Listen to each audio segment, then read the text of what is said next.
Muy buen día a todas y todos. Dando continuidad al curso Reflexiones en torno a las reformas sobre violencia política en razón de género y paridad, organizado por el Tribunal Estatal Electoral de Guanajuato, mi intervención versará sobre los antecedentes y conceptos claves sobre las reformas propiamente en materia de paridad, comenzando con la evolución de las cuotas de género hasta llegar a la paridad como un principio constitucional y finalmente concluir con los conceptos claves para entender la dimensión de la igualdad sustantiva en el ejercicio de las mujeres a sus derechos políticos. Pues bien, comenzaré señalando que la ruta que México ha seguido para incluir el mandato de la paridad al texto constitucional no ha sido sencillo, así como tampoco lo fue en su momento regular las cuotas o adicionar reformas que mejoraran su diseño e impacto. Han sido diversos los factores que han hecho posible su progresión. El trabajo que realizan las organizaciones de mujeres y feministas encaminado a lograr el ejercicio igualitario de los derechos de las mujeres. Uno más es el piso establecido por las cuotas de género que han abierto el camino hacia la paridad en la medida en que han logrado vencer resistencias a la incorporación de las mujeres en los espacios de poder. Otro más es el papel de las autoridades electorales con atribuciones para interpretar la ley, regular su implementación y crear jurisprudencia en pos del ejercicio igualitario de los derechos de las mujeres, desde una visión jurídica y con enfoque de género. Y finalmente, otro factor lo han sido los procesos de reforma electoral de gran importancia, en los que las mujeres han podido incidir poniendo al debate la necesidad de una representación paritaria. La evolución de las cuotas de género a la paridad en México ha sido de la siguiente manera. En octubre de 1953 se publicó en el Diario Oficial de la Federación reformas a los artículos 34 y 115, fracción primera, reconociendo el sufragio femenino. Durante los 40 años siguientes, de 1952 a 1992, las mujeres en el Congreso de la Unión estuvieron subrepresentadas, pues si bien existió una tendencia incrementalista con altibajos entre legislaturas, no se superó el umbral del 12% del total de curules. Realmente los porcentajes más altos fueron en el periodo de 1988 a 1991, con 11.8% en el Senado y 15.6%. La primera expresión para revertir la subrepresentación política de las mujeres en el Congreso de la Unión fue en la década de los años 90, con una serie de reformas al Código de Instituciones y Procedimientos Electorales (COFIPE), mismas que de forma gradual incluyeron medidas afirmativas de carácter temporal para asegurar un número más equilibrado de candidaturas de hombres y mujeres por parte de los partidos políticos. Recordemos que las medidas afirmativas son de carácter temporal y estas están comprendidas dentro del concepto de equidad, siendo la denominación más común cuota de género o de cupos cuando aplica a cargos de elección popular y se fundamenta en el principio jurídico de discriminación positiva. Ahora bien, el Código de Instituciones y Procedimientos Electorales fue reformado en 4 ocasiones con la finalidad de incorporar criterios tendientes a garantizar la mayor equidad de género con la postulación a cargos de elección popular del ámbito federal, tal y como veremos a continuación. En 1993, como una recomendación a los partidos políticos para promover un mayor número de mujeres en los procesos electorales, pero sin tener carácter de obligatoriedad ni sanciones por incumplimiento. Luego, en 1996, también como una recomendación solamente, se estableció no postular el 70% de candidaturas de un mismo género, e igual que el anterior, sin sanciones por incumplimiento, lo cual dejó a la discreción de los partidos acatar la medida compensatoria, prevaleciendo la interpretación. En el 2002 se estableció la cuota 70-30 de candidaturas a diputaciones y senadurías de mayoría relativa y de representación proporcional. Y en las listas de plurinominales se obligó a los partidos a proponer una candidatura de género distinto en cada uno de los 3 segmentos. En esta modificación ya se incluyeron sanciones en caso de incumplimiento de la cuota, exceptuándose a los partidos de incumplimiento de dicha cuota cuando la selección de candidaturas a diputaciones de mayoría se efectuara por voto directo, Posteriormente, en el año 2007, fue reformado el Código por cuarta vez, entrando en vigor en mayo de 2008. En esta reforma se estableció la cuota 60-40 de candidaturas a diputaciones y senadurías de mayoría relativa y representación proporcional, y las listas de plurinominales se integrarían por segmentos de 5 candidaturas, y en cada segmento habría 2 candidaturas de género distinto de manera alternada. Además, se siguieron manteniendo las sanciones por incumplimiento y se modificó el criterio de excepción al cumplimiento de la cuota cuando la selección a diputaciones de mayoría relativa fuera el resultado de un proceso democrático de acuerdo a los estatutos internos de los partidos políticos. Sin embargo, 3 años después, en el marco del proceso electoral 2011-2012, el Consejo General del entonces Instituto Federal Electoral emitió un acuerdo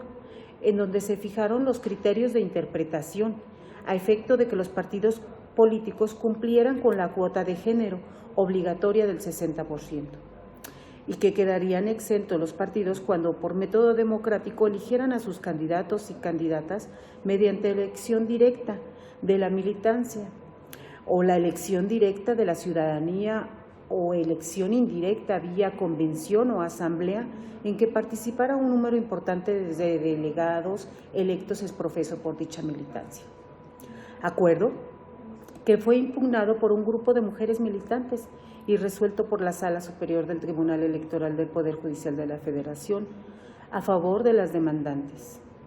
Dicha sentencia tuvo como efectos eliminar del acuerdo lo que debía entenderse por procedimiento democrático.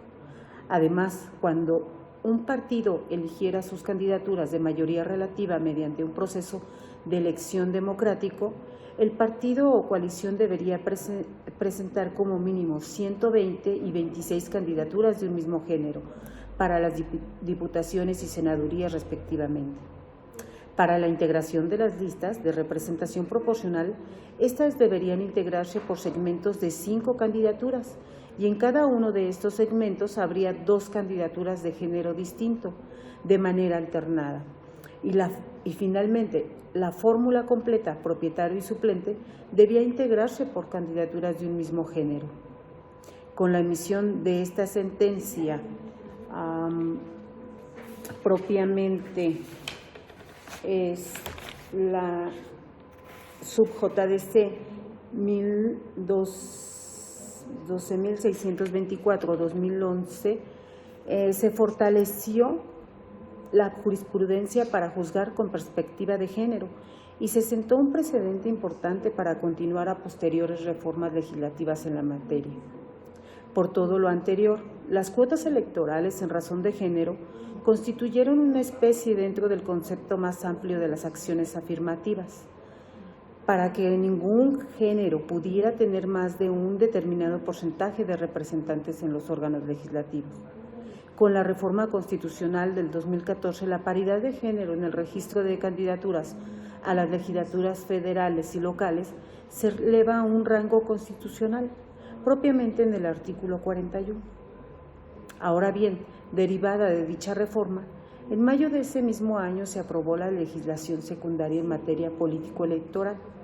es decir, se creó la Ley General de Instituciones y Procedimientos Electorales abrogando el Código de Instituciones y Procedimientos Electorales COFIPE y se crea la Ley General de Partidos Políticos. En estas se incorporaron preceptos en materia de derechos y reglas de paridad con carácter de obligatoriedad para los partidos políticos, coaliciones, en fin, actores electorales. Esto es, se previó que todas las listas de representación proporcional se integraran por fórmulas de candidaturas propietaria y suplente del mismo género y de manera alternada hasta agotar cada lista como garantía al principio de paridad. Además, se facultó a la autoridad administrativa para rechazar las postulaciones que excedieran la paridad, esto es, más del 50%, exigiendo sustitución improrrogable en un plazo establecido. De no ser sustituidas, se sancionaría con la negativa del registro. Además, se asignó a los partidos políticos el deber de incrementar determinar y hacer públicos los criterios para alcanzar la paridad de género en las candidaturas a legisladores federales, mismos que deberían de ser objetivos, por lo que en ningún caso se podría asignar al mismo género aquellos distritos en los que el partido hubiese obtenido los porcentajes de votación más bajos en el proceso electoral anterior. Se establecieron rubros específicos en los que los partidos debían aplicar recursos para la capacitación y desarrollo y liderazgo de las mujeres. Lo anterior significó un gran avance, pues tales reformas permitieron pasar de lo que un día fue una mera recomendación dirigida a los partidos políticos para que promovieran una mayor participación de las mujeres en 1993, a lo que luego se traduciría en la inclusión de respetar las cuotas de género de porcentajes desde un 30% en 1996 hasta un 40% en el 2007. No obstante, el mandato de armonización de la paridad contenido en las leyes generales no fue expreso para ayuntamientos, lo que significó que cada estado definiera su propio rumbo en dicha materia. Por ejemplo, en Guanajuato,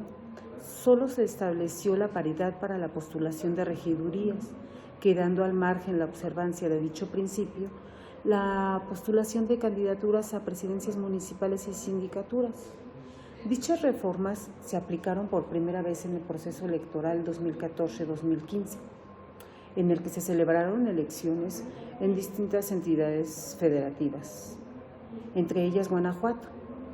obteniendo como resultados la emisión de una serie de criterios por parte de la Sala Superior del Tribunal Electoral del Poder Judicial de la Federación en materia de igualdad de derechos y paridad de género. En el 2015, 7 jurisprudencias y 4 tesis. Revisaremos 3 de ellas. La jurisprudencia 6-2015 estableció hacer extensiva la aplicación del principio de paridad para ayuntamientos a través de la interpretación del derecho a la participación política en condiciones de igualdad y el principio de paridad a la luz del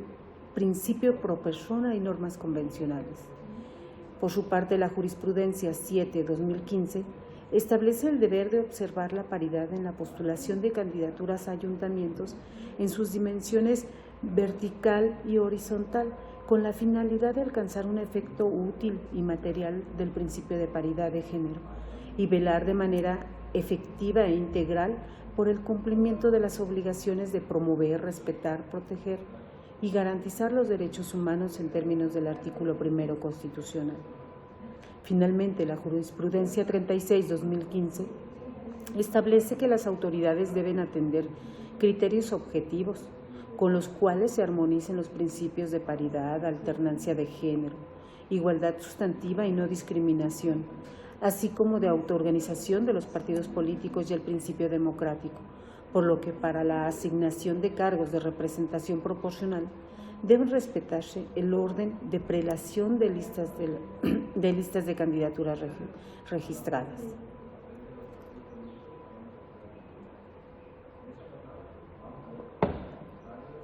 Pero, ¿qué resultados tuvo la implementación de la paridad en los procesos electorales 2014-2018?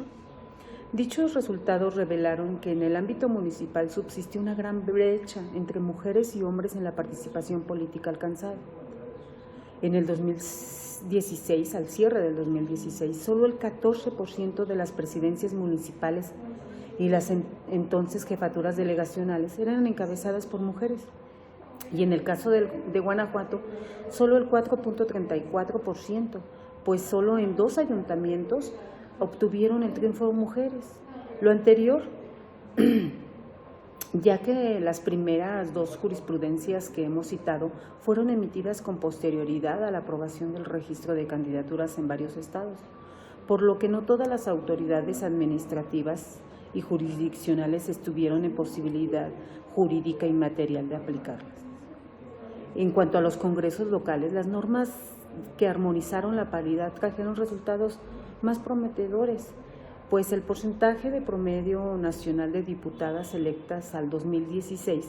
alcanzó un 42%, y en el Poder Legislativo Federal alcanzó un 42.4% de diputaciones obtenidas por mujeres, pues de un total de 500 curules, 212 correspondieron a mujeres y 288 a hombres, en tanto que en el Senado las mujeres solo obtuvieron un 33.6%.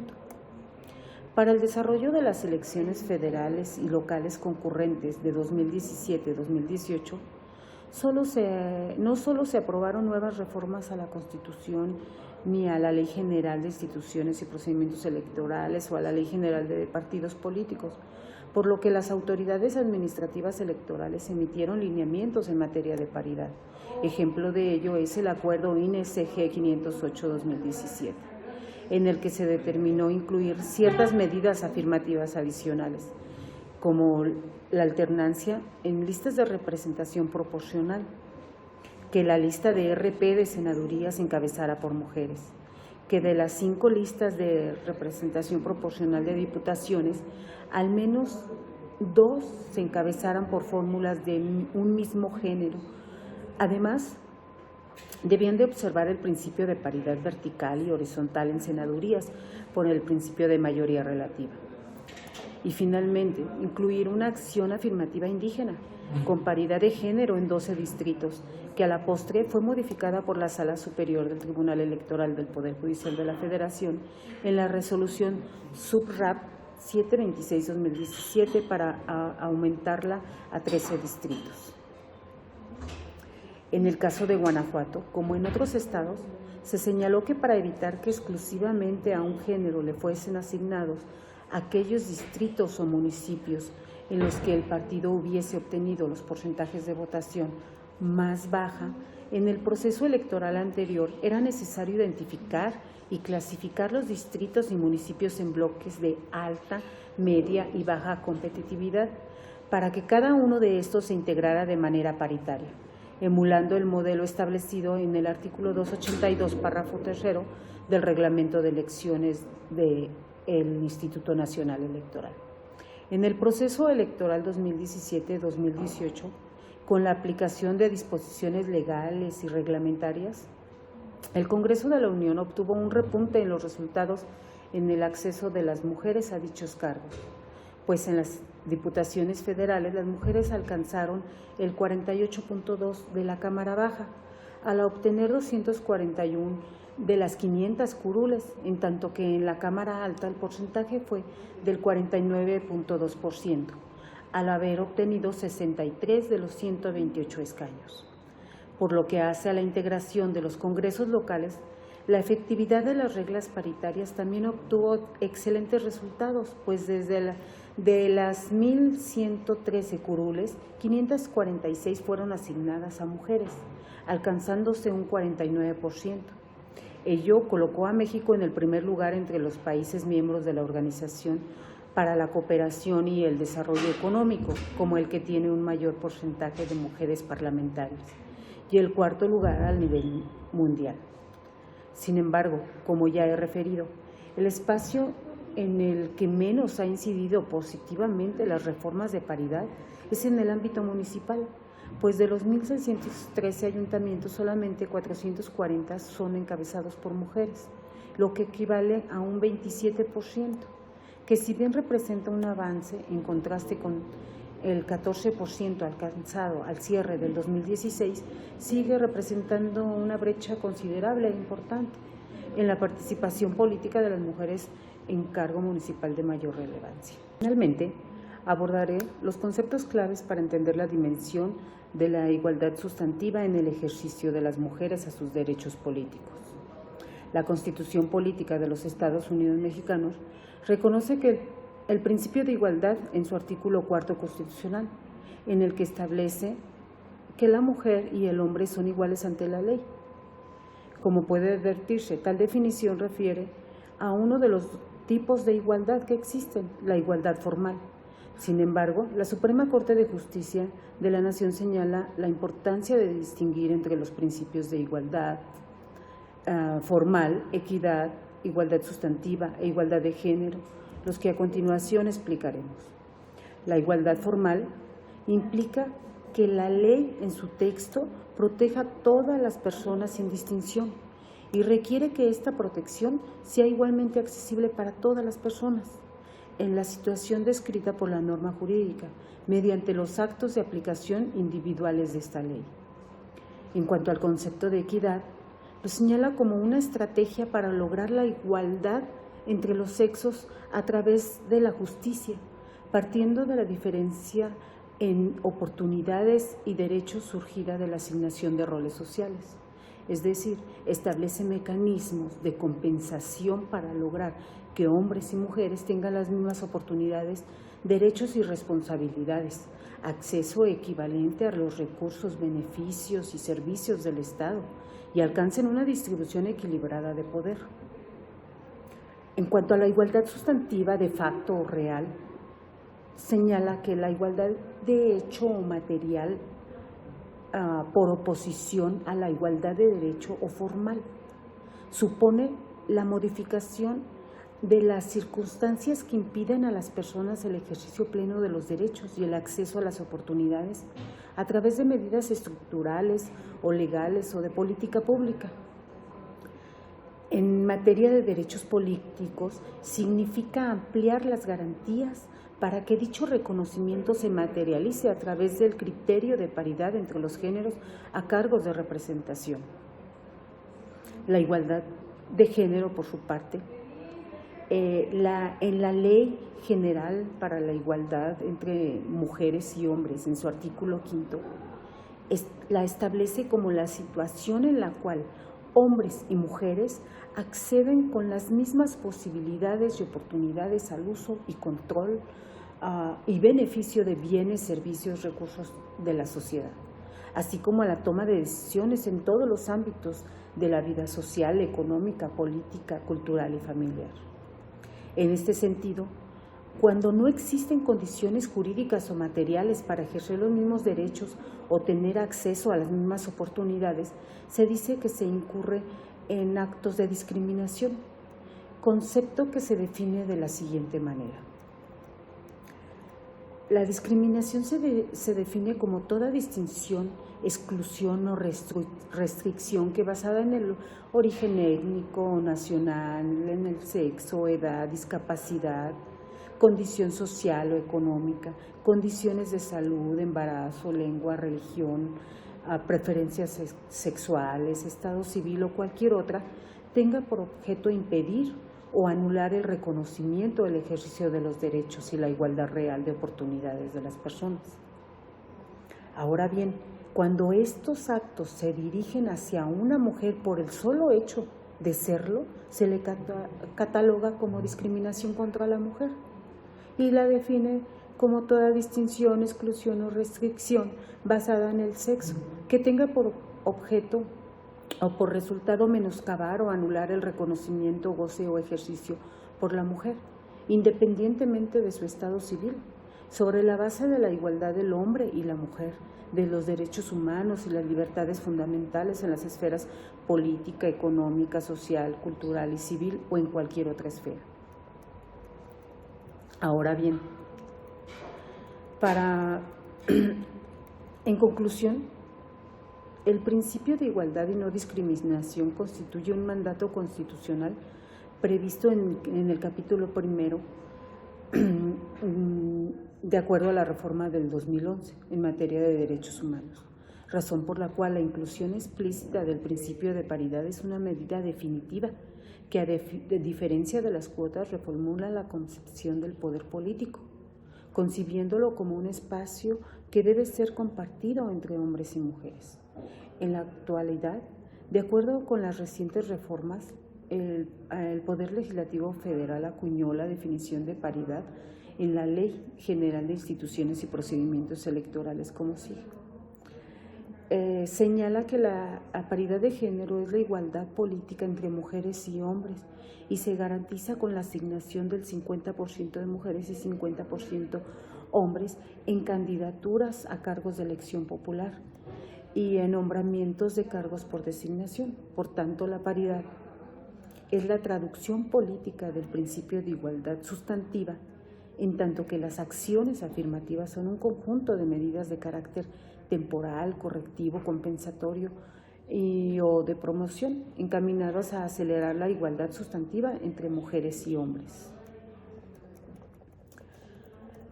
Así las cosas, cuando se aplican acciones afirmativas o medidas de igualdad sustantiva para remediar esa desigualdad a que nos referimos, se dice que lo que se pretende es el empoderamiento de las mujeres, que se concibe como el proceso por medio del cual las mujeres transitan de cualquier situación de opresión, desigualdad, discriminación, explotación, exclusión, a un estadio de conciencia, de autodeterminación y autonomía, el cual se manifiesta en el ejercicio del poder democrático que emana del goce pleno de sus derechos y libertades. Pero muchas veces, para poder visibilizar esta desigualdad o una relación asimétrica de poder, se requiere del uso de herramientas conceptuales como la perspectiva de género, que se define en la Ley para la Igualdad entre Mujeres y Hombres, como la metodología y los mecanismos que permiten identificar, cuestionar y valorar la discriminación, desigualdad y exclusión de las mujeres, que se pretende justificar con base en las diferencias biológicas entre mujeres y hombres, así como las acciones que deben emprenderse para actuar sobre los factores de género y crear las condiciones de cambio que permitan avanzar en la construcción de la igualdad de género. Finalmente, cabe referir que la incorporación de esta perspectiva de género para visualizar situaciones de desigualdad para que sea más efectiva se debe dar a través de la transversalidad, que se define como el proceso que permite garantizar la incorporación de la perspectiva de género con el objetivo de valorar las implicaciones que tiene para las mujeres y los hombres cualquier acción que se programe, tratándose de legislación, políticas públicas, actividades administrativas, económicas y culturales en las instituciones públicas y privadas. Concluiré mi intervención con lo siguiente. El derecho de las mujeres a participar en los asuntos públicos es un derecho fundamental y asegurar su ejercicio pleno es una obligación de los Estados. Además, la participación igualitaria de las mujeres en todos los espacios y niveles de la vida pública y política es una condición esencial para la democracia y la gobernabilidad. Frase de Llanos Beatriz y Martínez Marta. Muchísimas gracias por su atención.